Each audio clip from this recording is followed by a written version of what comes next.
Hi, this is Poohead189, and today I'm going to be talking about two things. One, I'm going to be talking about arming swords, and two, I'm going to be talking about where I am. Now, I posted a video a bit ago about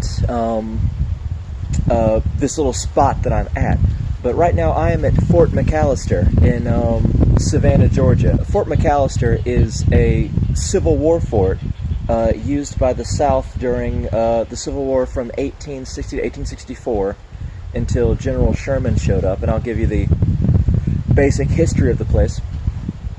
There was a Native American tribe that lived here for a very long time. There was a settlement here.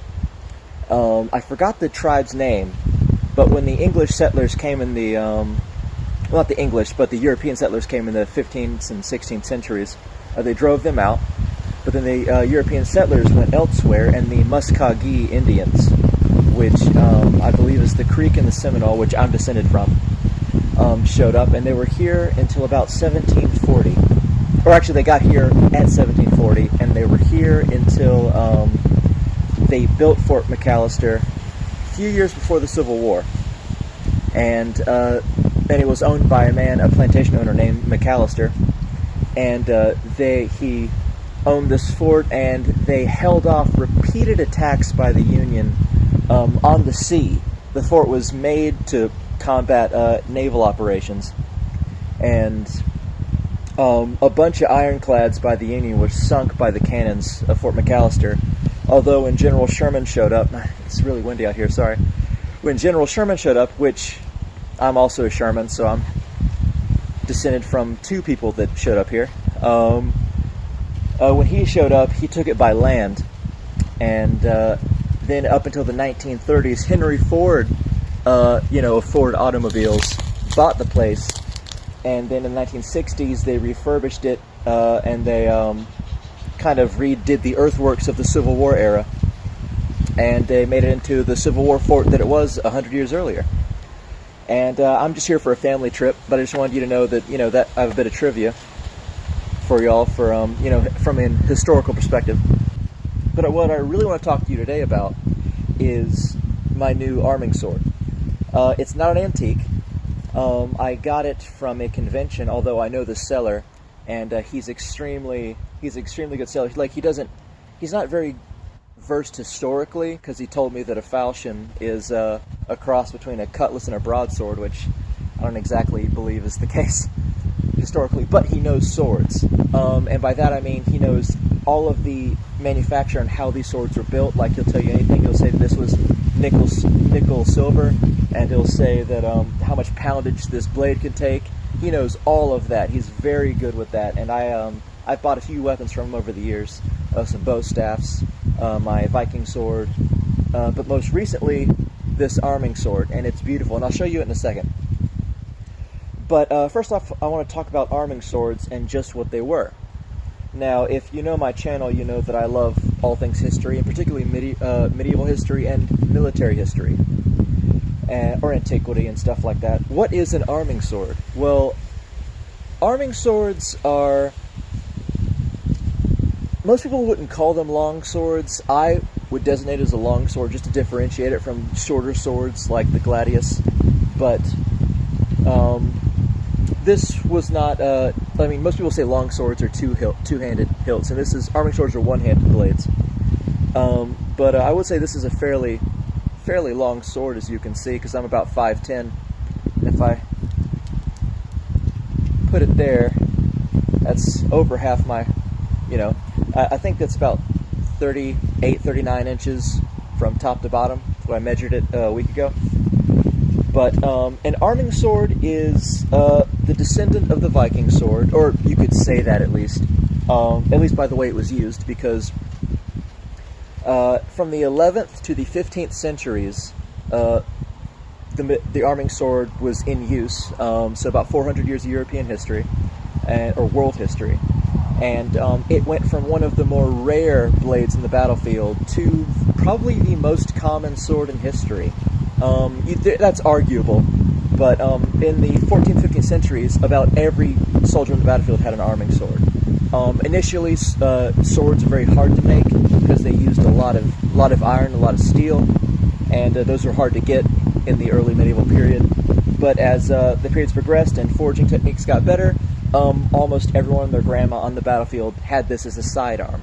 And arming swords, I don't prescribe as much to the idea that swords were secondary weapons as much as I'd say Scala Gladiatoria and Lindy Beige and Metatron and people like that, but they were mostly secondary weapons. And they were sidearms, especially this one, because you can wear it at your hip, because it was small enough for it. But I'll show it to you in a second, and it's not made, or it doesn't have a shape similar to most arming swords that I know, and I'll show you it. Now this is probably my most beautiful weapon. Like, look how beautiful this is. It's extremely sharp. And I'll show you right here. It's about blunt right until it gets here, and then it becomes like all up into a point. And it's very beautifully weighted. Like, it's really well weighted. You could, you know, stop it really easily, you know. God, it's just, I'm sorry, I gush over the sword. It's incredible. It's my favorite weapon now. And I'm an axe guy. I love axes more than any weapon, but this is probably my favorite weapon that I own, even more than my military tomahawk. But this sword, let's see, the measurements. Arming swords are usually about 27 at the lowest, usually 28 inches at the blade till about 32 inches. And this sword is the longest arming sword you can probably have, because this is a 32-inch blade. It's very sturdy, and it's about, let's see, what did I measure it? About 4 to 5 inches at the hilt, or the hilt, and about 2 inches with both the guard and the pommel. So it's about 7 inches here. And so this is a fairly long sword, particularly for a one-handed sword. And people would often use arming swords, let's see, in the early medieval era. They would use it often in the Crusades. They would use it in fights in Europe. And they would often use it with a shield. Because, you know, obviously it's one-handed for a reason. You need a shield, because armor wasn't that great back then. The pinnacle of armor back then was chainmail in the early medieval era, in like the High Middle Ages, 11th, 12th, 13th centuries. I'd say this is a 12th century sword. It's a little bit different from most arming swords, as I said, but like based on the hilt, it looks very much Norman. And this blade is, God, it's so pretty. I'm sorry, I keep gushing over it, but it's, God. If I get better measurements, I haven't weighed it yet, unfortunately, but it's so well balanced, I almost don't even want to take away the mystery, because it's the perfect weight. But whoever had the money to own a sword in the early medieval era and the High Middle Ages would usually get this sword, and they usually wear it with a shield, Norman shield, kite shield, maybe the round shield, depending on where you were and, you know, what you were fighting for. And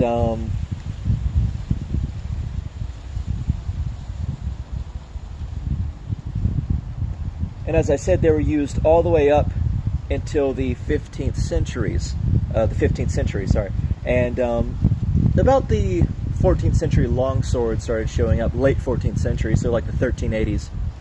And they showed up because armor got better. It went from chainmail to the coat of plates, which is a bunch of plates kind of like sewed together, put over your torso. So it's be like almost scale mail in a bit, but much larger scales. And then that eventually would turn into, it would diverge into the brigandine or plate armor. And when plate armor showed up, long swords were a lot more popular, as well as, you know, armor-piercing stuff like warhammers, and larger axes showed up for a bit, you know.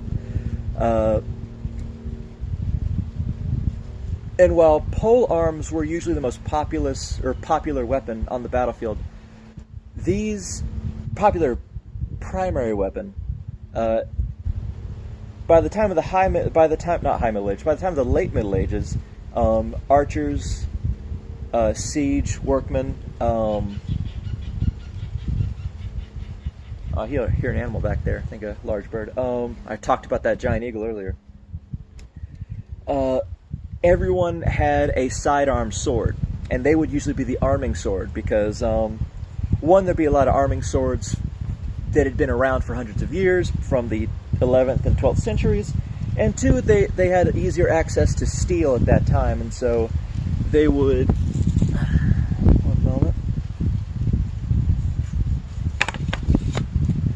And they would often wear them, let's see, yeah, just a little bit. They'd strap them to their sword like this, tie it around, and if they were firing their longbows or crossbows, or if they were on horseback and they lost their lance, or if they were in the battlefield and they lost their polearm or their armor-piercing weapon, or indeed if they had a shield or armor where they could get in close to people wearing, or wielding spears and halberds and stuff like that, they would often have this.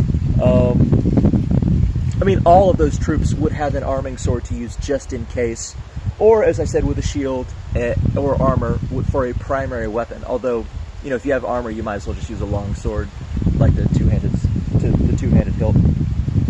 But I just wanted to show my new sword, and I, as nerdy as it sounds, I named it Cadabyr, which is Cadabyr, and it has two meanings. It's synonymous with honor, but it also means from the warrior's settlement. And it said it was from Old English, or English. It was some form of English in the Norman period, and I cannot find if it is actual Norman, or if it's Old English, or what language it's from. I've looked everywhere. I just looked in, I looked up Norman names, and it showed me a French version of Cadabyr, and then I saw that it was synonymous with that, and it sounded very Tolkien-esque, so I loved it, so I used it. But I could not find the exact, form of English that it's from. But honestly, either way, like I said, it's my favorite weapon, and if y'all want to know anything else about arming swords, if you want to know any more of how they were used, because I believe they were used in Fiore de Liberi's treatises. I know he was more in the longsword stuff, although honestly I could be wrong, because the change in altitude and the change in seasons and stuff like that, and I haven't had an ear infection recently, so I've been so woozy, so I could be talking weird here, but I believe he did show arming sword stuff with shields in his treatises. So if you want to learn how to use an arming sword, that's probably the first place you want to look. Probably the first treatise ever made for swordplay. But I just wanted to, since I was at Fort McAllister, I just wanted to show you guys my new sword, and I guess I'll show you my other weapon, which is a Kabar USMC knife. It's not historical really at all. It's like 2008, but it's probably my best weapon, because it's so multi-purpose and it's still sharp as ever, and I've had it for like 10 years. I'm older than I look. So I wanted to show you that. But yeah, since I was at Fort McAllister, and since I felt the call of history here, and my Native American ancestors, and knew they used to live here as well, and I just wanted to kind of explore a bit and go out into the wilderness and talk about my new swords for y'all. And I know you wanted something new for my channel, because I used to just do Warhammer and speak over vids for history. But I just wanted to show you guys this, and hope you enjoyed. Thanks, guys.